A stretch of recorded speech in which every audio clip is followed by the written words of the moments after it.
Hey guys, Comic Uno, and today I'm doing a review on the 50th anniversary celebration issue of the Amazing Spider-Man issue 692. And this is giant size with three stories. One, regular issue of the Amazing Spider-Man. Another one just, actually the other two just kind of one-shot fun stories. So, let's talk about this issue and let's talk about the cover. I got this signed by Dan Slott, which is awesome. He is one of my favorite writers, and at my comic book store, Jim Hanley's Universe. They are good friends with Dan Slott, so they got a bunch of Amazing Spider-Man issues signed by him. So definitely was so excited to get this issue signed and love it. This definitely great cover, and I was very happy to get the sign of Dan Slott on the 50th anniversary issue. And like I was saying, really good cover. I love showing all the costumes of Spider-Man and just great art. And you notice with this cover, Spider-Man has so many costumes in the past, and probably a hero that's got probably the most costumes ever. I can't really think of any hero that I know. Iron Man, he had a lot of suits, but I really do think Spider-Man beats everybody with costumes. He's changed his costume so many times, but then goes back to the original. But I do love all his costumes, and I loved how he did change it for a little while. Yeah, so definitely great cover, and let's see if I like this anniversary issue. Let's start with I'll talk about let me talk about the first story with the Amazing Spider-Man, and then I'll talk about the second story and the third story. But the first story is Alpha. Spider-Man gets a sidekick, and we get to see his origins of Alpha and see how he gets his powers and how he could play a big threat. They're saying that he could be more powerful than Phoenix and all these power hitters in the Marvel Universe. So you have to watch out for him. So now Spider-Man feels guilty because technically Peter feels guilty because technically he gave the powers to Alpha from his machine. So now he feels guilty, and everyone knows who Alpha is, his secret identity. So he's playing on kind of a power trip. Since he's a star and he really was a nobody, he was invisible. His parents didn't care for him. In school he wasn't part of a clique. Now that everyone's noticing him, he's really taking it. He is loving this. He is being cocky because of it. He's not being modest for it. So yeah, so we get to see how different this character is because he revealed his identity to the world, and he's a poster child for Horizon Labs. That way the Horizon Labs can get better publicity. So Alpha could be a big threat, though, and I don't know if Spider-Man loves him being his sidekick, but it seems like he's definitely going to have to watch over him, and it seems like next issue we'll get even more with Alpha. So I'll talk about what I think about Alpha after I talk about the other stories. The next story is Spider-Man for a Night, it's called. It's just a fun story of this guy. He finds Spider-Man's costume, and he needs to get money for his granddaughter because she's sick, and he sees how Spider-Man has a hard time. Yeah, everyone thinks he's a menace. No one actually likes Spider-Man. So he actually sees, wow, Spider-Man is a hero, and he has a hard time, and, I don't really deserve this costume.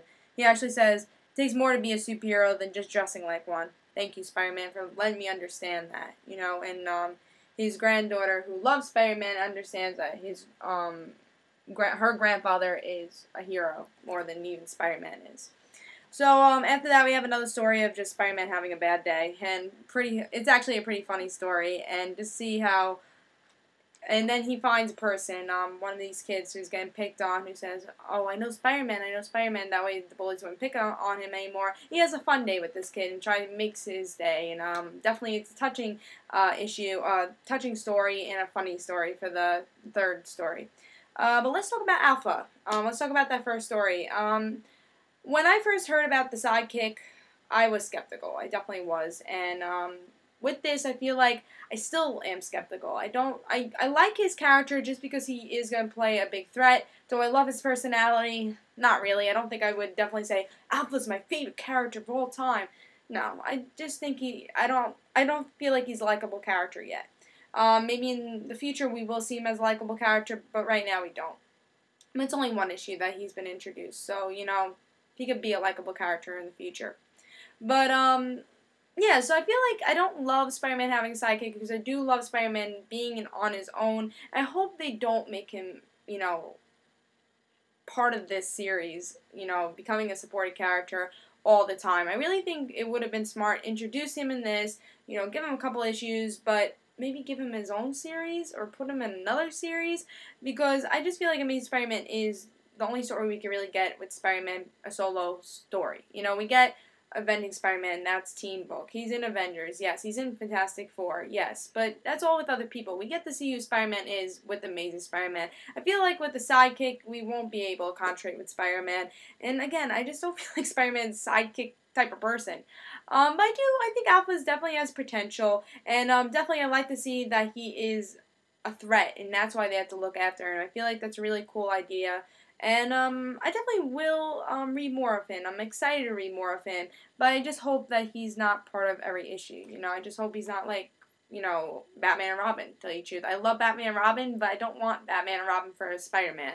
I would like to see Alpha here and there, you know, like Batgirl, or, you know, like other characters, you know, other like spider-related characters, like Scarlet Spider, like those type of supporting characters that kind of hold their own on their own. You know, Alpha could be that type of character. I don't want them to be connected with Spider-Man and Alpha, them be their own team. I like Amazing Spider-Man as his own. You know, I like that he's a solo character in a solo series and not really anyone else. Yes, they have the supporting characters here and there, but it really does concentrate on Spider-Man. I hope they still do that with Alpha. And Alpha, I really think he'll have a better opportunity if he had his own series. And I really would, I would pick it up. Yes, I think they should introduce him more in the main Spider-Man before they do that, but it could be interesting if he did have his own series.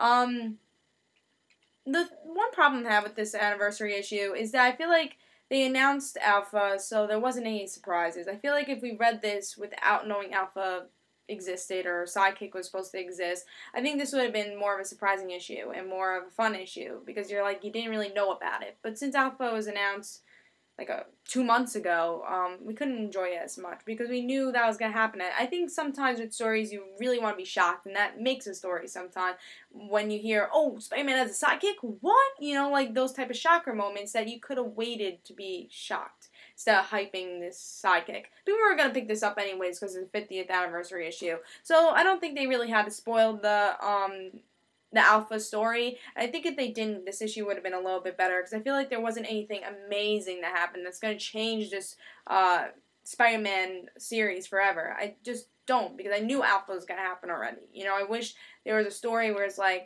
whoa, you know, mind blown, but there really wasn't. Let's talk about the second story. I really thought it was heartfelt. Really, both the last two stories are very heartfelt and really cool one-shots, and that's what I really wanted with those anniversary one-shot issues, like kind of those heartfelt stories that, yes, you might not have to read, but it was worth reading because it was a good filler issue. And that's what I kind of wanted with those one-shot stories that have been going out since you know, the beginning of August to celebrate Spider-Man's anniversary. But I'm glad that they had it in this series, because they really did a good job with the last two kind of filler issue stories. But they did a good job with that. And I give this a 4. I expected more. There wasn't a big shocker in this issue, but I really still did enjoy this, and I feel like Alpha has potential. Still don't know what to feel about him. I know a lot of people are not going to like him because he is very cocky. He's not really a likable character yet. But I think once we do learn more about him, he could be interesting. So I'm definitely going to be watching out for Alpha, and hopefully we'll have to see in the future with future issues how much involved he will be in the series, and that's what's going to be really the point where I say I hate Alpha or I like Alpha. If he plays too much in main Spider-Man and overshadows the Spider-Man story, and it's only about those two, I'm not going to like it. Because, like I said, I do like Spider-Man's adventures by himself and not just with Alpha, and having different characters. I know with you know, this whole series, you can have Fantastic Four in this series, you can have Avengers in this series, but they're all different in different times.